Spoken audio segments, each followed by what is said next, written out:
The Angry Birds Movie 2. Guess the birds have so much rage in them that it's not enough to let it out in just one film. When it comes to the first movie back in 2016, let's be honest, it was a pretty stupid idea, especially when it came to the fact that it was based on a game that you play on your phone. However, to its credit, the people who worked on the picture did do the best they could with the materials given to them. Sure, the hopeless concept made the writing feel inevitably weak with a poorly crafted story and generic characters, but there noticeably was some strong effort put into it, like the voice acting, some of the humor, and the incredible animation. That, and it did succeed in capturing the spirit of the Angry Birds games, so it did deliver on what it promised as an Angry Birds movie. It may just be decent at best, but it is true that it could have been much worse, and it's pretty admirable that it did retain some quality. But regardless of what people say about the feature, it did become a box office hit, not only saving the company that made Angry Birds, Ravio, but also enough to have Red and the gang come back for an encore. In fact, the success of the first was so impressive that Sony Pictures Animation decided to join in for the sequel and have the Angry Birds be a part of the Sony Animation family. But now that the birds and the pigs are working together on their next big adventure, can these flightless birds soar higher than they did before? Or does this film have more than just anger issues? Let's find out. The story. Oh no, the islands are in danger because a newly discovered island is using giant ice balls to destroy them, and it's up to the birds and the pigs to work together to save their homes. Yeah, the Angry Birds were never known for their compelling storytelling, and this movie did not change that. The story is easily predictable as it follows the typical formula found in these types of kids' movies. It's not the kind of film that people would watch to see the unexpected twists and turns in Red's perilous journey. It is true that it does a few things to expand on the world that the first film established, along with presenting some backstories of certain characters, but there isn't much that can help improve the movie. However, while some can claim that the lack of enthusiasm in the writing is due to how Sony wanted this to happen more than an actual public demand, a big reason to the weak story is because the focus is more on the comedy.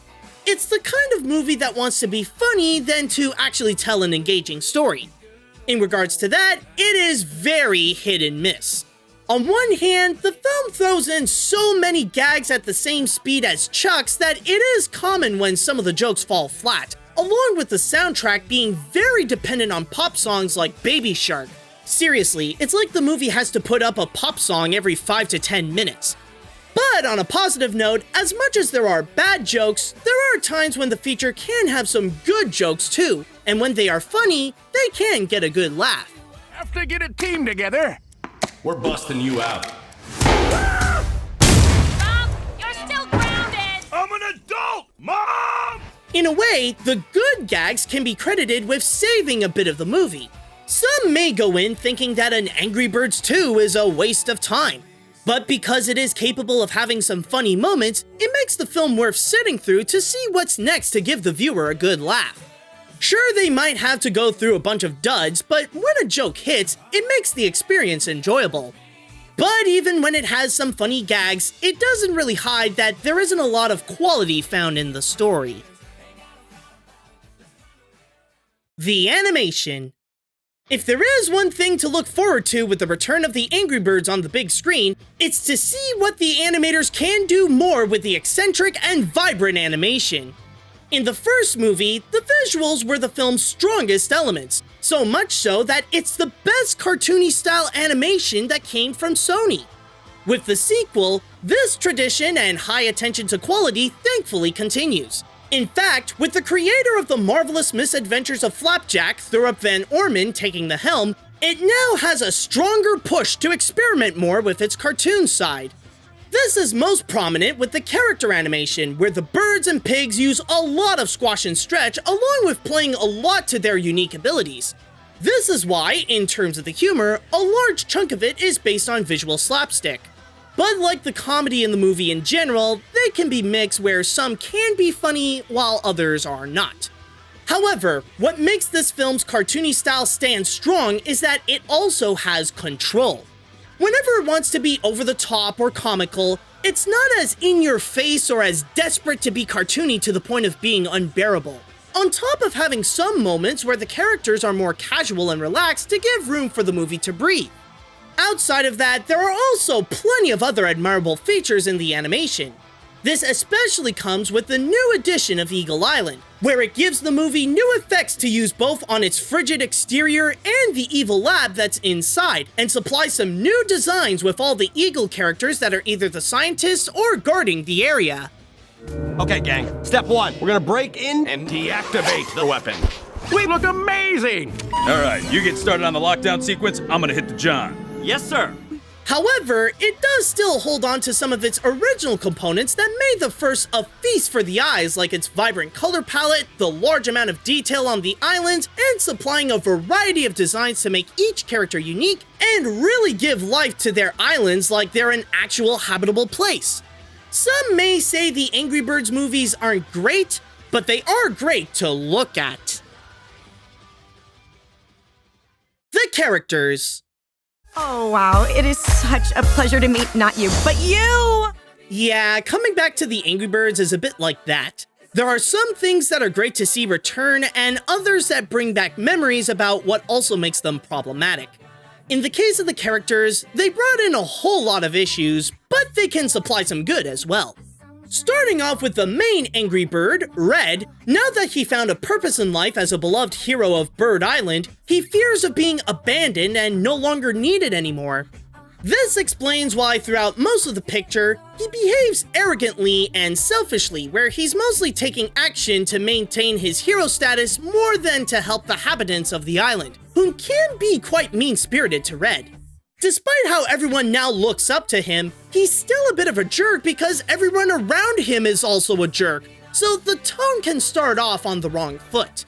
With his friends, they don't offer much to the picture other than their one signature trait, including Chuck is all about doing things very quickly, Bomb is the dumb one with the ability to explode, Mighty Eagle is afraid to confront his past in Eagle Island, and Leonard is the villain-turned-ally that offers his services to the birds. As for the new characters, they mostly don't have much to offer either. The most prominent of them is Chuck's sister, Silver, who joins the team as the brains of the operation, but can unintentionally steal Red's spotlight. Their first encounter ended up bitter, but as the movie would progress and they start to know each other, well, you can guess the rest. The other new ones, like Leonard's personal assistant Courtney and his tech expert Gary, are only there for the sake of more pig representation. And there's also a trio of hatchlings that the movie often shows who are nothing but filler for the sake of giving the movie something cute. There's not much to say that's good about the new characters. Except for one. The villain of the film, Zeta, is possibly the strongest new addition to the sequels with her manic personality and her need to get out of her winter environment by taking down the other islands and claim them as her own, on top of a fantastic performance by Leslie Jones.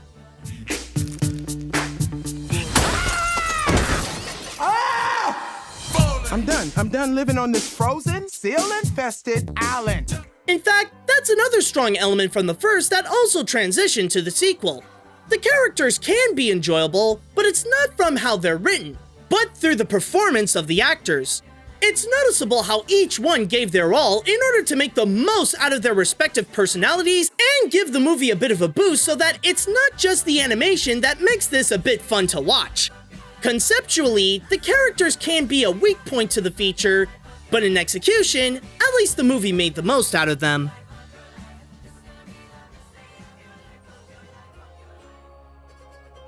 Just like with the first film, many would have low expectations for this, but it turns out to be okay, which for a movie based on a game for mobile phones, it's an impressive feat. The Angry Birds Movie 2 may be your typical cartoony style animated kids flick, but it's one that can offer some fun entertainment to make the experience somewhat enjoyable. Sure, it may not achieve the ranks of a great movie, especially with the weak writing that hinders on both the story and the characters, but thanks to the great animation, energetic voice acting, and some strong humor, it does provide the movie with some substance where the effort that was put into it is noticeable and admirable. For my recommendation, this is the kind of film where kids are gonna have a blast, but for adults, there's no rush for them to see this, but if they do, they'll probably have a good time. But I will say that experiencing this in theaters for me was absolutely worth it. Not necessarily because of the movie, but rather the short that came before it, Hair Love. This touching tale about a dad trying to fix up his daughter's hair is purely heartfelt and engaging, and as the story would progress, it gets more emotional to the point I had to say, "Please stop, you're gonna make me cry!" The only downside to it is that it kinda makes the movie look bad by comparison. Like, you just went through such a loving story, and then you realize, oh yeah, I still have a whole Angry Birds movie to go through. But at the very least with the film, it could have been much worse. And for a movie based on Angry Birds, that's all you could really ask for.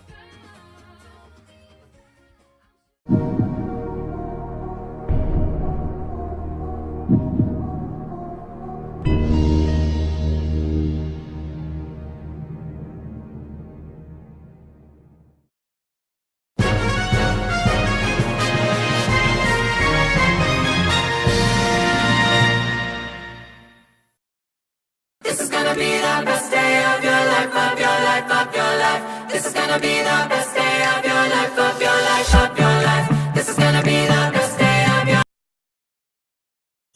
Oh, it's on!